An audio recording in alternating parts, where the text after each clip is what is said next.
Praise the lord. ఈరోజు మీకోసం ప్రార్థించాలని ఆశపడుతున్నాను. పరీక్షలకు వెళ్ళే వారి కోసం కూడా ఈరోజు ప్రార్థించాలని ఆశపడుతున్నాను. ఈ చిన్ని ప్రార్థనలో ఏకీభవించండి.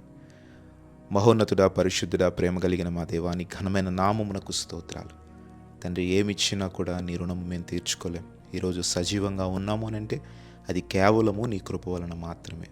పరిశుద్ధుడా, ఈ రోజంతటిలో తోడై ఉన్నందుకు నీకు స్తోత్రాలు. ప్రభా, ప్రత్యేకంగా రేపొద్దుట కానిస్టేబుల్ ఎగ్జామ్స్కి వెళ్ళి ప్రభా మరి ఎగ్జామ్స్ రాసే ప్రతి బిడ్డ గురించి కూడా ప్రార్థిస్తూ ఉన్నాం.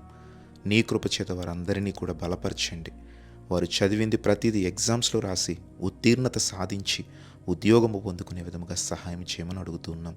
ఈరోజు ఎంతమంది బిడ్డలైతే విశ్వాసముతో ఈ ప్రార్థనలో ఏకీభవించారో ప్రభా, నీవే వారి విశ్వాసమునకు తగిన ప్రతిఫలము వారికి అందించమని అడుగుతూ ఉన్నాం.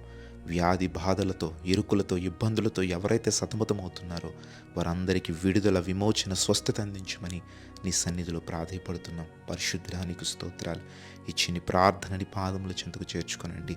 ఎవరు ఏ ఆశతో కలిగి ఉన్నారో వారి ఆశను, వారి జీవితమును తృప్తిపరచుమని ఇచ్చిన ప్రార్థనని పాదముల చెంతకు చేర్చుకోమని ప్రభా, ఏ మొరనైతే నీ సన్నిధిలో వారు విడుస్తున్నారో నీవే వారికి ప్రతిఫలమును, నీవే వారికి సమాధానమును అనుగ్రహించి అయా వారిని ఒక గొప్ప సాక్షులుగా మలుచుకోమని రేపు ఎగ్జామ్ రాయబడే ప్రతి బిడ్డకు నీవు నాయన తోడయుండి నీ దేవదూతల్ని కావలి ఉంచి వారు వెళ్ళే వచ్చే ప్రయాణంలో తోడుండమని మహిమ, ఘనత, ప్రభావములు నీకు మాత్రమే ఆరోపిస్తూ అయా సర్వశక్తిమంతుడైన దేవుణ్ణి నమ్ముకుని ప్రభువా వారు ఎగ్జామ్స్ రాస్తూ ఉండగా నీవే గొప్ప ఘన విజయమును వారికి అందించమని యేసు నామములో అడుగుచున్నాము తండ్రి.